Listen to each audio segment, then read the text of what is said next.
it's the X-Files Revisited. We are on to episode 19 of season 2, Dod Kalm. Brian, tell me about this legacy episode that is heralded high by all the X fans out there. Oh, classic stuff. This is like, they should have just released this as the X-Files movie. I swear. Yes. I will turn my BS meter off now and this ain't a good one. So, you stopped? No, it's fine. It's okay. I thought it had. Okay, please don't pull that face. I thought it had, but it's fine. Okay. This is not one that I see many X-Files fans putting on their top 10 list. Although when I put the feelers out for good episodes in season 2, when we first started season 2, I'm pretty sure someone mentioned Dod Kalm as one of the favourites. Yeah. And I gotta say, just like, I don't know what they were smoking, but I can't imagine this being anybody's favourite episode of season 2, never mind the whole show. But Let's see. Let's jump into this one. Let's dive in. So we start the episode and we kind of close in on this ship that's surrounded by fog, and there's a mutiny underway, and the men are just basically telling their captain they're leaving. The captain pulls his gun on them, but he doesn't do anything with it, and the men they basically sail away in a life raft. Mm-hmm.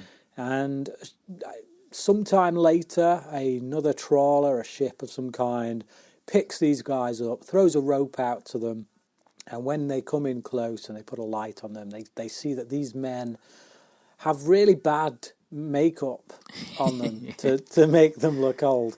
So you can see that each one of them has really young-looking eyes, but they have this kind of horrible paper-mache-like skin that's supposed to symbolise old age. Yeah, I thought they looked a bit like the dead presidents from Point Break.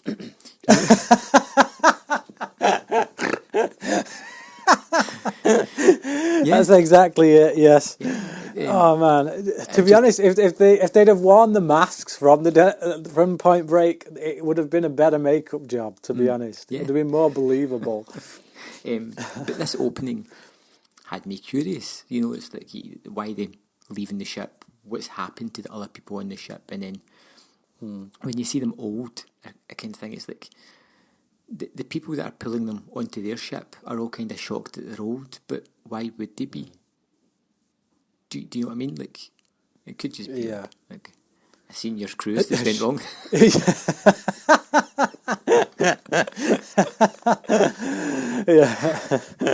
Women and children first. Screw that. Just a bunch of old guys. What are you doing out here? Man,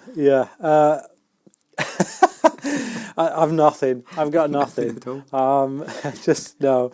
Yep. But like, in all fairness to the makeup job, this was 1993, I think, at the time. 94, I think. Yeah. So, I'm sure it held up better back then. But as we get further on into the episode, oh balls! 1 minute.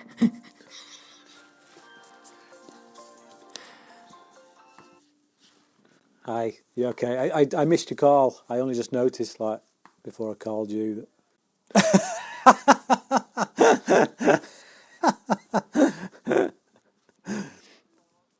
Yeah. Man, I take it you had to call it off, did you? Yeah, the wind outside is just phenomenal. Coming down our chimney like something. But, where are we then? Do we know where we are? Right, excellent. So what are we doing Tuesday morning? You picking me up? Am I picking you up?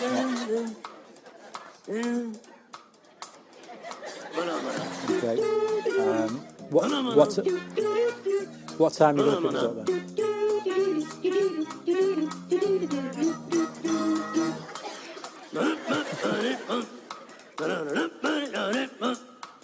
Right. That is the car company, isn't it? Yeah. Yeah. Well, you know me and my love of cars. Oh, right, nice. Good stuff. Yeah. Payment in kind. All right. We're going to get there for 8. Good grief. Oh, mate, I've just suddenly realised I've actually got something on Tuesday. Yeah, about 8 o'clock, funnily enough. So what?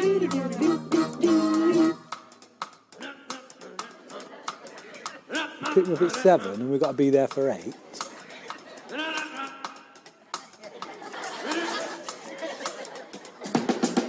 Right, traffic is going to be proper rammed on the M60.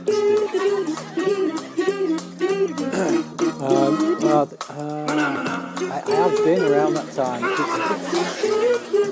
I don't know. Okay, no worries. Alright, well, I'm in the middle of recording the Brits on Flicks podcast with Graham, so I better get back to just it. a second. It's for you. He says hi. Okay, no worries. Alright, so I'll see you at 6:45 then on Tuesday morning.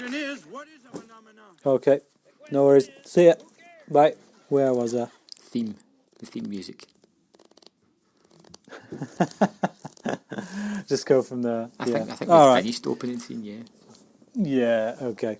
All right. So, theme music comes on, goes off, and we get the next scene, which is, of course, Scully arriving at a military hospital. And Mulder wants her to see the last surviving man from the boat who's being held there.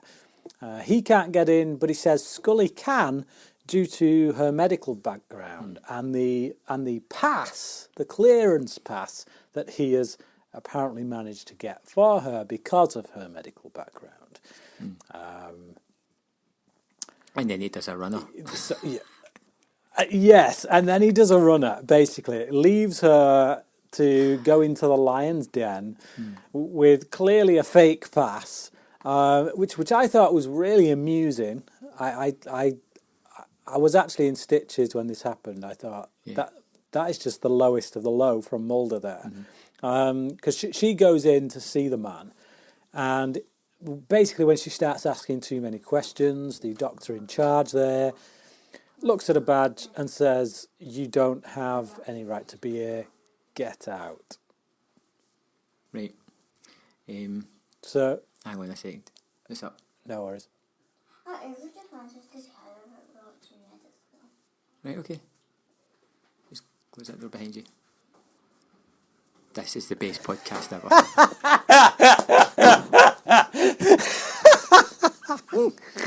Oh man, good grief. I would not want to be editing this. Oh, I knew that. Okay, so, I mean, you've pretty much got Mulder being like a school kid, almost. You know, like, yeah, totally, Yes. just take this. If you walk through that room there, everything's going to be fine. I'm going to go back to the office and I'll catch you later. Yeah, just points her in the direction, sends her on her way, and does a runner. Yeah, and I think the best thing is so- is even through the next couple of scenes, Scully doesn't even mention it. You know, she's just like... That's what I was going to get to, actually, and it annoyed me because, like I said, I was in stitches that Mulder had done this. So when she goes to his office, I'm expecting, "Thanks, Mulder. You really put me in it there." Or just like I'd have expected her to scold him in some way, but it's just not acknowledged at all. Like, she just goes straight into the medical history of this guy, or what she perceives to be the problem, or the questions to the problem, without acknowledging it. And at that point, I'm second guessing myself, and I'm thinking, wait, did Mulder give her a dodgy badge, or did they just chuck her out regardless of her having clearance? Yeah. It annoyed me that they didn't address it. It's almost like they just had to cut a bit out of the script or something. I don't know, but Yeah, because it's that tightly pasted. They couldn't put that in. Yeah, so Scully goes to see Mulder, doesn't mention the clearance, and Mulder says the place where the ship went missing is rife with similar stories. He talks about a wrinkle in time, and how the military did experiments using UFO technology from Roswell with black holes bending time and space. So he thinks that, well, I'm not sure what he thinks. Apparently, a ship that had something to do with these experiments went missing there once, or the ship that, is that it? Something. I just like kind of that. think he was talking about like a Norwegian rectangle, you know, kind of like the Bermuda Triangle, but Yeah. just weirder. Yeah. Because Exactly, that's what they're ripping on. Pretty much, Yeah. yeah. They do mention the Philadelphia experiment, don't they? Yes, which I am aware of as being a thing. And they did make a film about it with Martin Sheen, I think. So Mulder and Scully go to a fisherman's bar with the most stereotypical looking fishermen you've ever seen. Or is that most stereotypical looking Norwegians you've ever seen? Honestly, I thought this was like a scene in Scooby-Doo. You know, when the gang walk into like a really staged bar. This is what this reminded me of. It's just... You know what it reminded me of? Even though it predates it, it reminded me of Ghost Ship. yeah. The film Ghost Ship. It really is. I mean, not just that scene, but the whole film. But that's literally what happens in Ghost Ship. They go to that bar, that fisherman's bar, and hire a dodgy crew to take them there. But anyway. So they're in this fisherman's bar trying to hitch a lift, basically, trying to get someone to take them out there. No one will, except some American dude called Trondheim. You know, your average American name. Yeah. Who tells them the legend of a meteorite / evil god. So apparently this meteorite came down in the spot that they're talking about many years ago. So they, that could be an explanation for the weirdness that is going on. And a lot of the fishermen don't want to go out there because they don't see the meteorite as a meteorite. They see it as an evil god that came down and struck the earth and blah, blah, blah, whatever. Yeah. Yeah, I mean, it's a scene. It's another scene. It is a scene. It is a scene.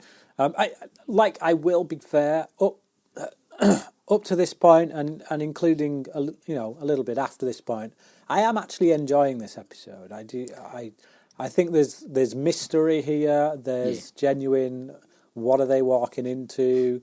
And that whole ghost ship vibe is pretty interesting as well. It is, and I think it's the fact that the second half of the episode is so lackluster and mundane, which is why we're probably poking fun at the start of it. But much like you, right up until they're on the ship, even I was enjoying this, and even some of the scenes on the ship, I was like, this is a decent episode. It just goes down very quickly.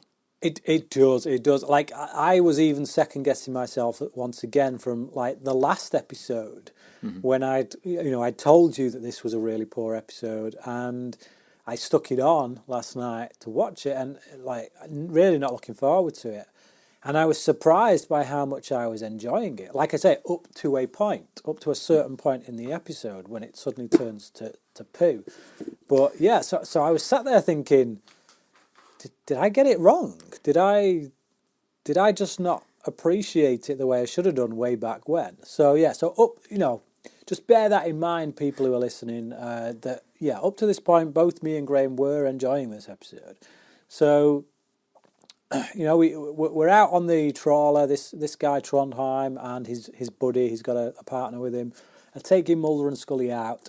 Mulder is seasick, which is quite amusing. Just to go back one sec, I named this guy Norway's Quint because he reminded me, obviously. Just in case I reference that later on. There was something about this Trondheim guy. I'm not saying he looks like him generally or anything like that, but there's something about his mannerisms, and I don't know why I picked up on it, but they kind of reminded me of Robert Duvall. There was just something about the way he performed, the way he did certain looks to Mulder and Scully that reminded me of the way Robert Duvall does some of his performances. So I don't know if that's just me who picked up on that, but there you go. Mulder's getting seasick, which is mildly amusing, and then they crash into the ship. So they're looking for the ship. They've gone to the area where the ship supposedly went missing, and they see it on radar, but it's appearing and then disappearing and then reappearing somewhere else. So that he thinks his radar's a bit screwy, and then all of a sudden, out of the fog, there it is, and they crash into it. Yeah, it's a good scene. Again, it's got all that fog and it looks pretty good, and you get that kind of, you get the radar where it's bleeping on and it's disappearing and it's there and it's disappearing, and then the visual of it just there. It's a great scene. It is. It's fun, and then we get the fun scene of, and it is Ghost Ship. You know, it's like the film Ghost Ship was done about 10 years after this, and so far it does feel like the same film. You know, normally X-Files riffs on movies. You know, they've done episodes like Ice, that is clearly the thing, and they riff on movies. And here it feels like actually Ghost Ship riffed on the X-Files. But anyway, they go aboard the ship and they find some serious corrosion. So this ship only kind of set sail, went on its maiden voyage in 91, which obviously, given the time this was made, was about 2 years. But it's showing like 30 years worth of corrosion.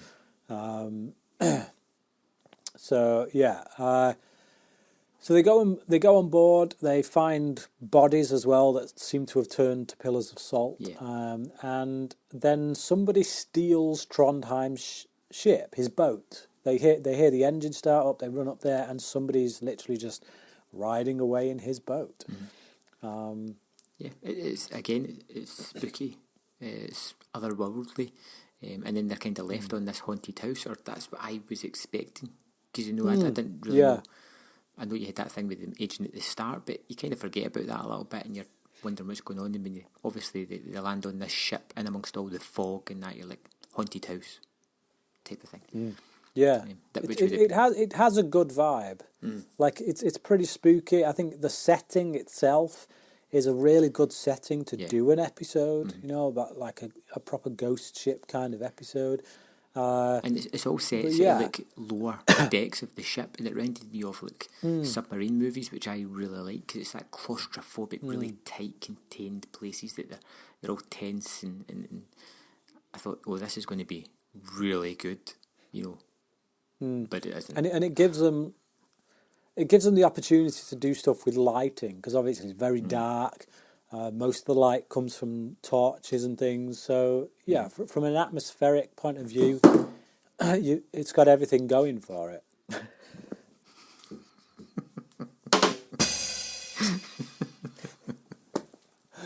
Unlike this podcast, which so far has got nothing going for it. Good grief, man alive. Okay, so Trondheim's partner is found with a fractured skull. So yeah, they've gone up, they've checked the ship, and no, hang on.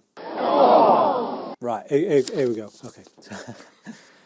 So Mulder and Scully try to repair the radio to no avail. And Trondheim wants some answers, so Mulder gives him some. But Trondheim can't, well, he just can't handle it. He's not buying the answers that Mulder's giving. So then they hear a scream and they go to investigate. But just before they go to investigate, up till this point, I got to say, Trondheim, I'm kind of on his side, you know. At this point in the episode, he's a likable enough guy. You know, he's taken them out there. You know, he wanted paying, which is reasonable. Yeah. It's a reasonable ask. And even when his boat, you know, got stolen, he could have gone totally ballistic. And you know, he had a few words to say, but he didn't. So I like this guy at the moment. I think they've built up a likable enough character, even though he's a little bit rough around the edges, but likable enough. Pay that some attention as we move forward. But so Trondheim's partner is then found with a fractured skull. So they hear this scream, they go to investigate, and they find Trondheim's partner with a fractured skull.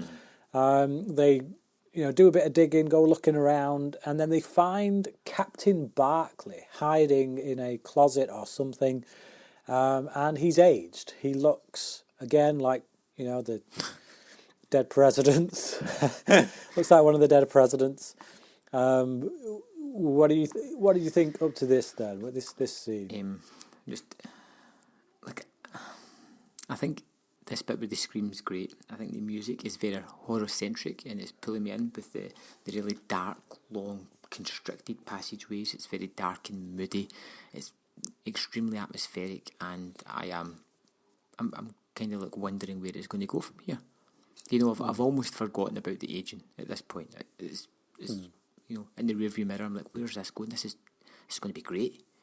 And then we find this guy clutching a bottle of Jack Daniels, and you're reminded of this aging process, and you're like,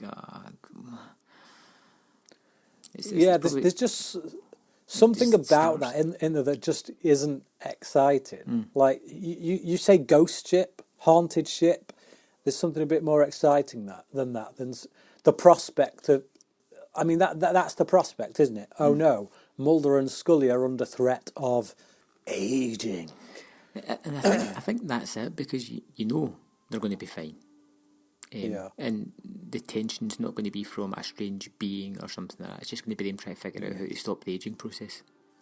Yeah. Like if they've got something to fight, like a monster of some kind, there's excitement there. You know, it gives them a chance to do some proper horror stuff. But yeah, like you say, they're fighting aging. So it's basically going to be a science thing. You know, that Scully's going to have to do some work, come up with the scientific formula, whatever, and that's kind of what happens. And not an enticing prospect. So this is really the point where it starts to show cracks, I think. But Barclay tells them what happened, and I'm still not sure, to be honest, from his explanation of what happened. From what I can gather, they saw a light of some kind come up through the fog, came through the fog, and then his ship began to bleed, as he puts it. So a light of some kind.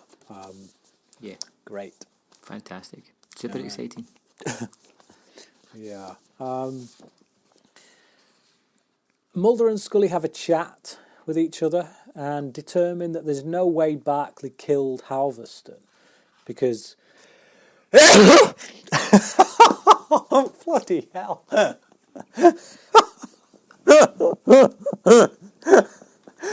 came from nowhere, man. I'm almost tempted just to leave all of this in, bro. Oh, what a farce. You know, I think if you cut all of this McGubbins out, I think this episode so far is only about 10 minutes long. Oh, flipping Nora. Right, I'll start that again. Oh, good grief. So Mulder and Scully have a chat and determine that there's no way Barclay killed Halverston because basically he's an old fart. There's no way he would have had the strength to do it. So there must be someone else on board. Ooh, does that add a bit more tension for you? No. No? Okay. Right. For me, it at this point, it's a bit like a one of them machines, the life support machines, because like it was going high thing. And then this guy, this captain, the old dude comes into it, and then suddenly it blips down, and then the fact that there must be someone else on board, blip, it goes back up again. So I'm up and down with this one at this point. I'm like, oh, okay. It might be a bit more interesting. There is some other kind of threat. Yeah. Okay. The episode hasn't completely lost me by this point, is what I'm saying. So Trondheim throws his buddy over. Right. This I have a problem with. This I have a serious problem with. Trondheim throws his buddy overboard after a little speech, regardless of whether his loved ones might want his body returned, or the fact that this is evidence in a murder case.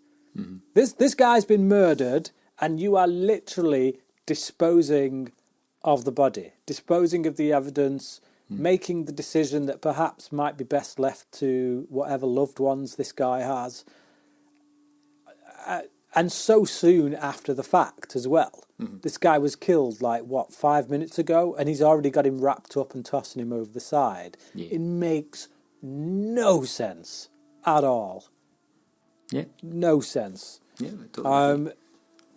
So he's doing that, and he's attacked by a guy called Olafsson, who is a pirate whaler. So this guy Olafsson attacks him, and Mulder stops him. He basically looks like one of the cast members of The Thing. He's a I thought he looked like stereotypical blonde Norwegian. Yeah, from our Brits and Flicks, the 13th Warrior. He looked like the city head. Yes, he does. Yeah. He does look very much like him.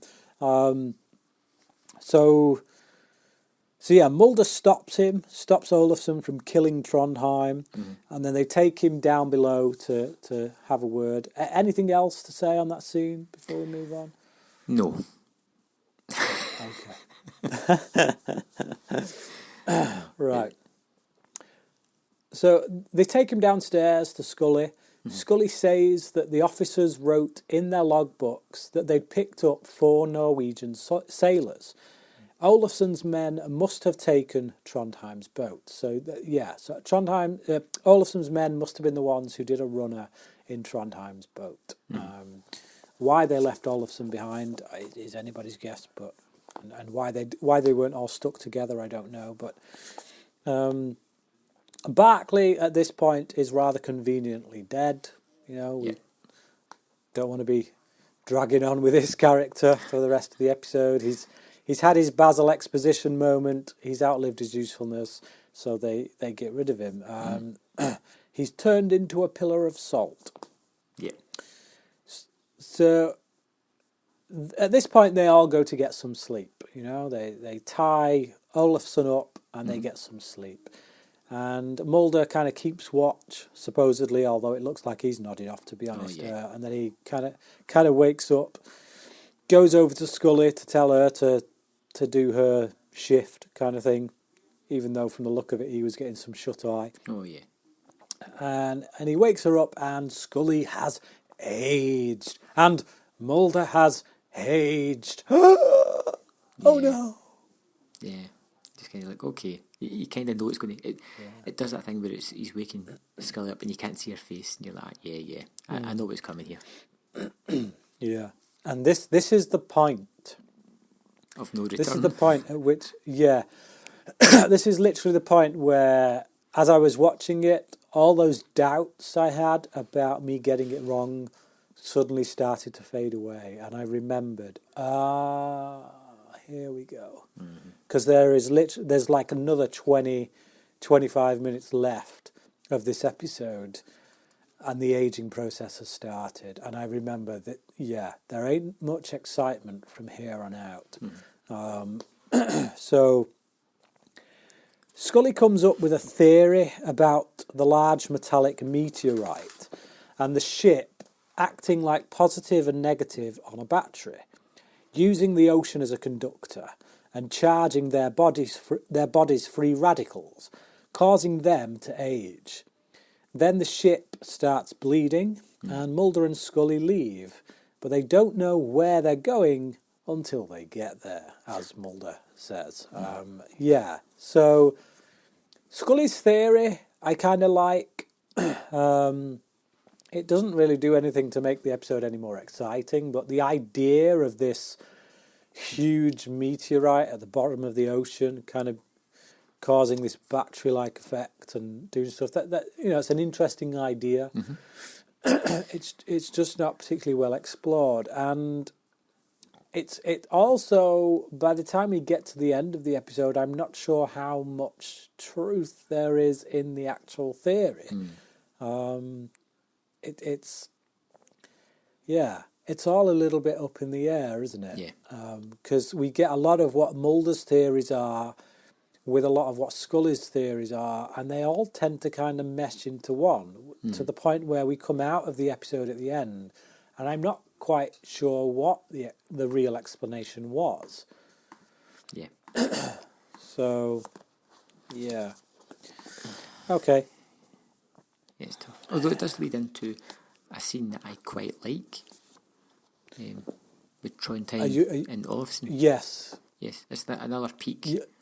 Yeah. There's two scenes. So from here on out, there's two scenes that I like. And there's one which is the one you're talking about, which is the next scene, so we'll talk about it. Olafsson tells Trondheim that he'll tell him a secret about what's happening if he lets him go. So yeah, go on. Say what It's you playing like with that about it. sense of paranoia and mind games. And you kind of know that Trondheim knows this, but he's still got that really curious manner about him, and you're like, what's going to happen here? And you have these thoughts that Trondheim's going to get loose, and because he's not aged or anything like that, there's like he obviously has some kind of knowledge about what's going on, and it's a really fun scene because you're expecting Trondheim to get loose and maybe Olafsson to get loose and maybe beat up Trondheim and run away. It doesn't quite work out like that. Yeah. But it's an interesting scene. Yeah, it does play like something out of The Thing. It feels like one of those kind of scenes where you've got someone tied up who you can't quite trust because they could be the thing, but they're So it plays very well. I think it is a good scene. I like the acting between the two guys. It is well scripted. So yeah, I'll give them that.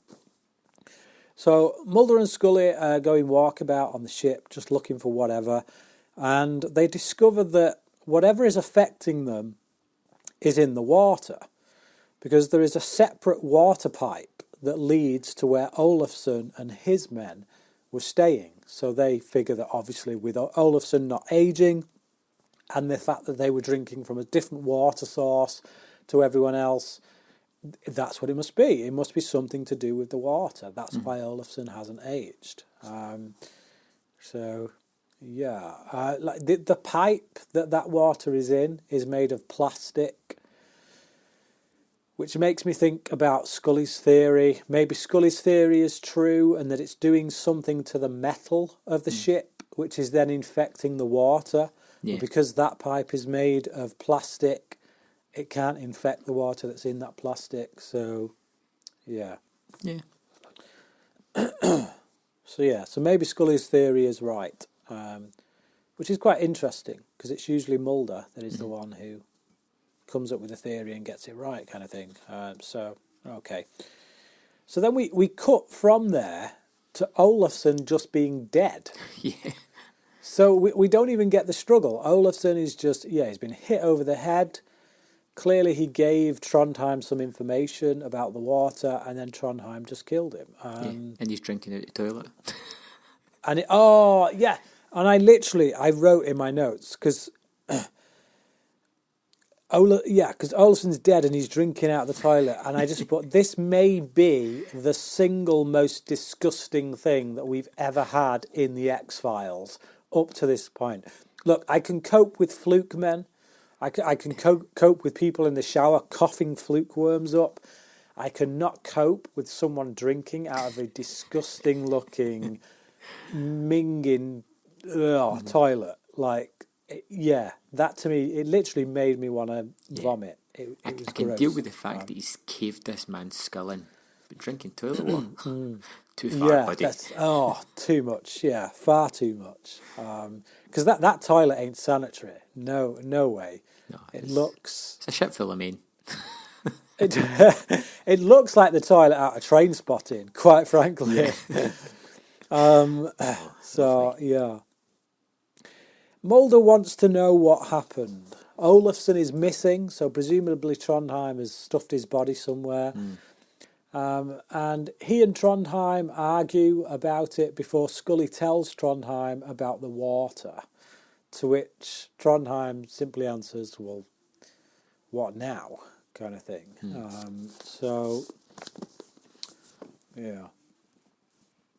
Anything? No, I really like this was awful for me. This was I found this a very strange final third to this episode because they're aging so quickly. But this episode seems to last so long. This last 10 minutes, I swear it lasted for a good 3 hours. The final 10 I'm not minutes. sure it's even 10 minutes, you know. It could be actually. But it does feel like 15, 20 minutes. Really long. It drags on.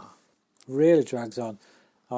It's like they just don't quite know what to do with it. Exactly. It's like they realise halfway through that the concept they'd come up with just don't quite cut it, and there's nowhere to go with it. So it becomes very dull, because even the conflict between Mulder and Trondheim, you're kind of like, yeah, at the end of the day, this is really just an argument about who's going to drink the water. Yeah. It happens very quickly that Trondheim starts to suggest maybe Mulder doesn't have any. But anyway, like literally next scene, it's kind of But Trondheim locks Scully. So he's suggested to Scully that they don't give Mulder any of the water. Mulder isn't coping quite as well as they are, mainly because of the fact that he threw up earlier on due to seasickness. Now, this is good because it calls back to that. So there was a purpose in that. There is some foresight in the episode, having seasickness. And if you were to give me three characters unrelated to any other episodes or that in this situation, I would have thought, well, this is getting a bit of a mind game. Will they or won't they turn on the other one? But there is no chance that Scully's going to turn on Mulder. No, not at all. So this scene is completely devoid of any stress or tension at all, because you don't believe for a minute that she's going to turn on her partner.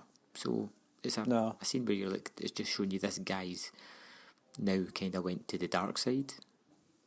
Yeah, very quickly. I suppose. I mean, like, he went very quickly the moment he killed Olafsson, but but we've lost Olafsson, so we need a new bad guy. Okay, so Trondheim locks Scully out of the water tank. So basically, because Scully clearly isn't going to go his way, he locks her out and he shuts himself in with the clean water, which quite frankly is the stupidest thing he could have possibly done.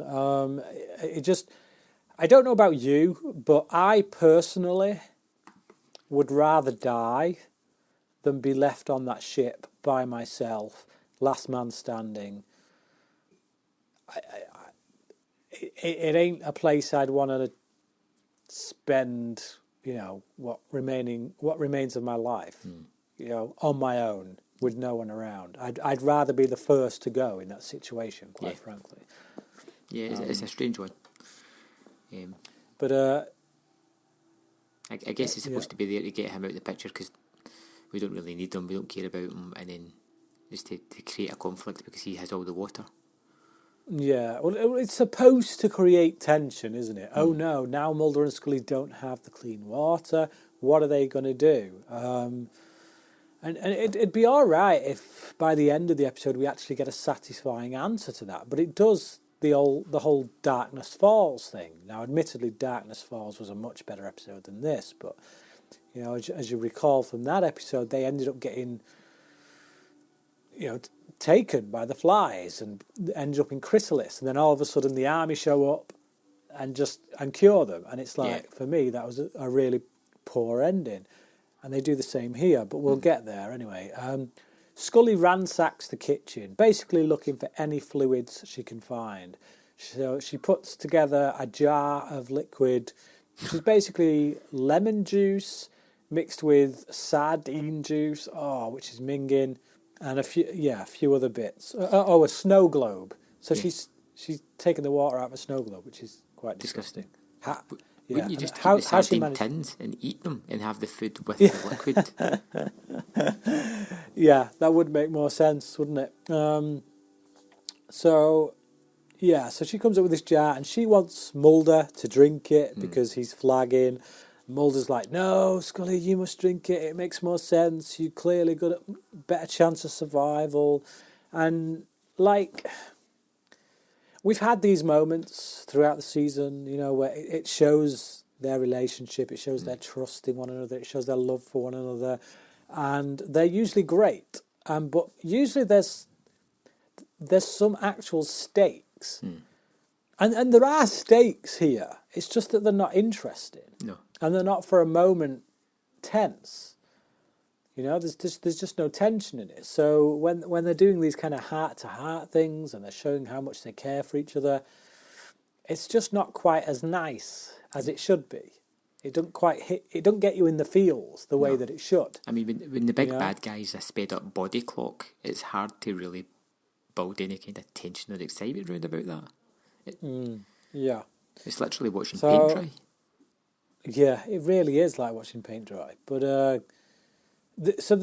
the ship then suddenly begins to shake as it takes on water. So, you know, because of its aging process, it's basically buckled.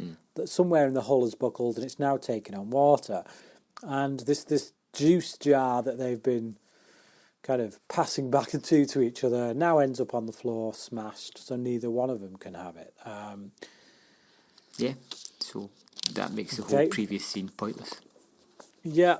But it does bring me to that other scene that I did say I liked, which is Trondheim being locked in the room with the water flooding in and drowning as he screams for help. And it's a really eerie scene. It's a very...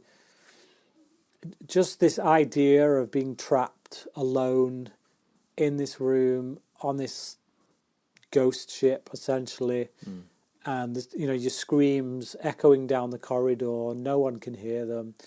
It's just it does add to that. It gives you that sense of loneliness in his death. You know, he dies a lonely death, and he also dies something of a poetic justice style of death, because the very thing that he was hoarding, the very thing he thought was going to save him, was going to keep him alive, is now killing him. He's now drowning him. So I do like that scene. I like what it kind of says and stuff, and I like the way that Rob Bowman directs it. I think it is quite eerie, like I say, very lonely.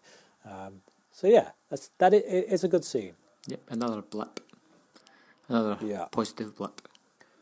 Yeah, but at this point, no amount of blips can save it. So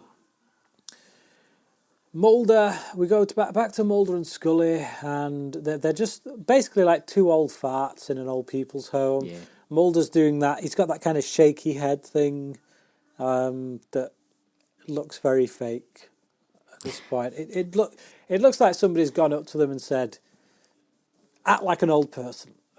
And it's just, you know, in all fairness to Duchovny, he's under this horrible makeup that today just wouldn't fly. Mulder starts talking to Scully, and he gets all a bit down and talks about how this isn't their time. It shouldn't be their time. He couldn't ever imagine them dying in a situation like this. And we do get one nice kind of moment in which Scully, she alludes to the time when she was in hospital after the Dwayne Barry abduction. So when she was brought back, and she had that kind of near-death experience with that nurse that you hated. Yeah.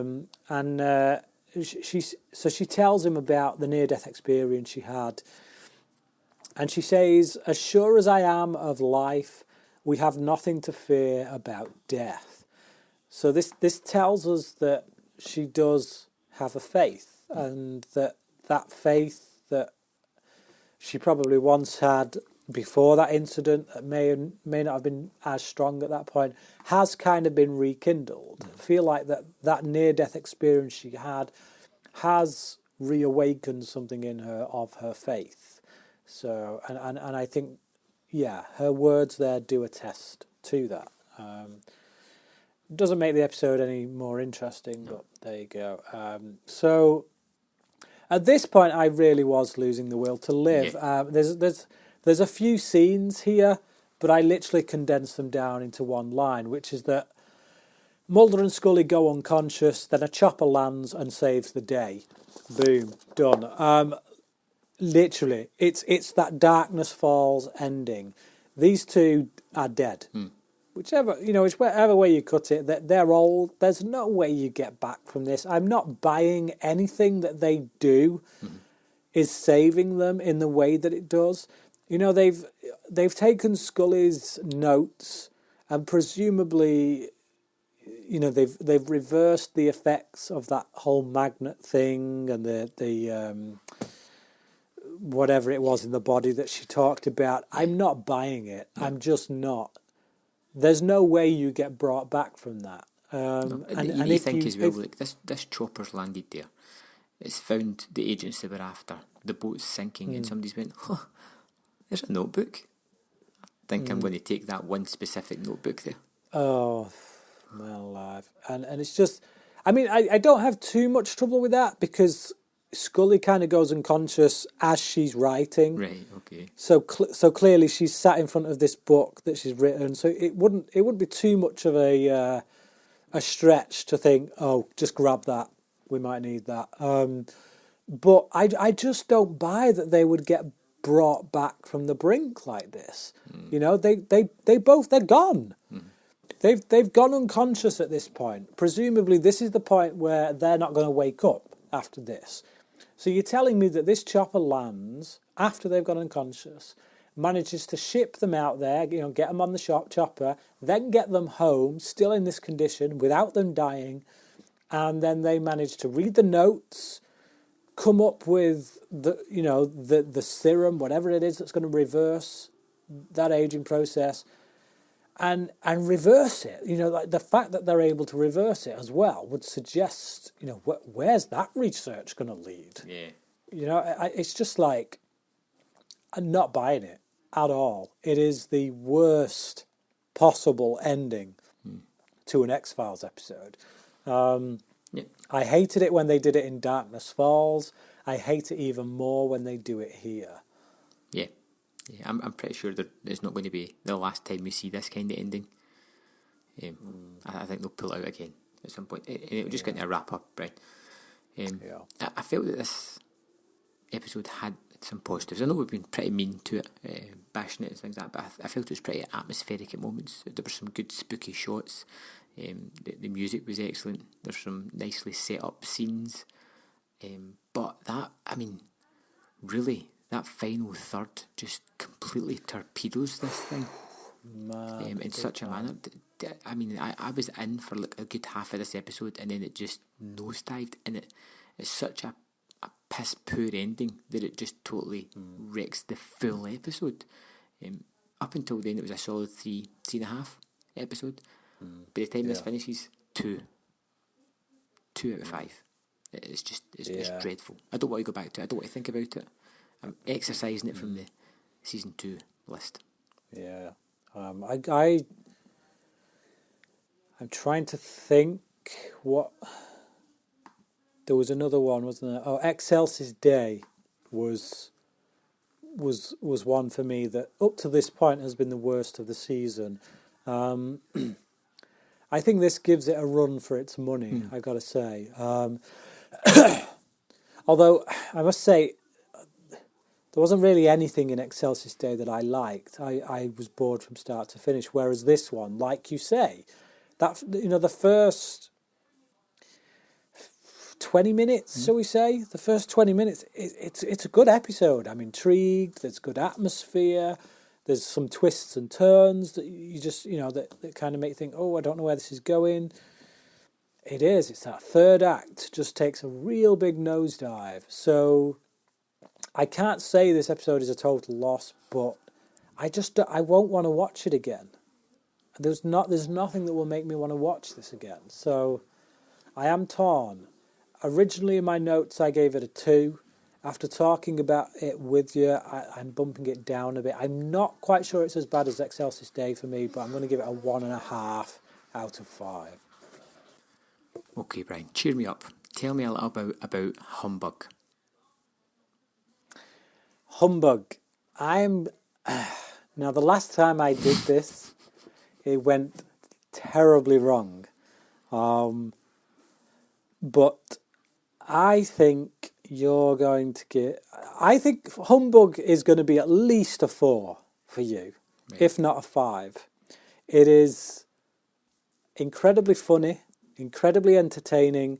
It's about circus freaks, and it's the first episode that is written by Darren Morgan. Now, Darren Morgan, across the course of the X-Files, he's written something like 7 or 8 episodes, and they are always highlights of the season. So if you don't like next episode, it does not bode well for what is to come, because, like I say, his episodes tend to be highlights of the season. They are very off-kilter, very bizarre sense of humour, but very intelligently written. He does very quirky characters, I'll say that much. And yeah, it's hard to tell someone what to expect with a Darren Morgan episode, but just it ain't typical X-Files, I'll tell you that much. It's very much a curveball within the X-Files style, but it's curveball that pays off. Excellent. Yeah. Excellent. You have my curiosity with this one. So thanks for bearing with us, listeners, on this episode. An episode that I think I speak for both of us when we weren't looking forward to actually discussing this one.